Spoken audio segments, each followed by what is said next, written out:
Hello বন্ধুরা, তোমরা সব কেমন আছো? আশা করি তোমরা সব ভালো আছো। দুপুরে স্নান করার পর খাওয়া দাওয়া হয়ে গেছে। খাওয়া দাওয়ার পরে যে এখন সেই ইঞ্জেকশনটা নিচ্ছি। সোমবারে হসপিটালে যাব, রানাঘাট হসপিটালে বললো যে ওষুধগুলো এসছে। আমাদের তো ডিস্ট্রিক্ট ভাগ করে দিয়েছে কলকাতা মেডিকেল কলেজ থেকে কৃষ্ণনগর, তারপরে রানাঘাট। আগে কৃষ্ণনগর যেতাম, আমরা কলকাতার পর থেকে কৃষ্ণনগরে যেতাম, কৃষ্ণনগর পর থেকে রানাঘাটে।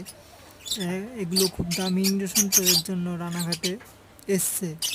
সোমবার দিন যাব, সোমবার দিন নিতে তোমাদের দেখাবো যে কীভাবে ইঞ্জেকশন নিতে হয়, কীভাবে যেতে হয়।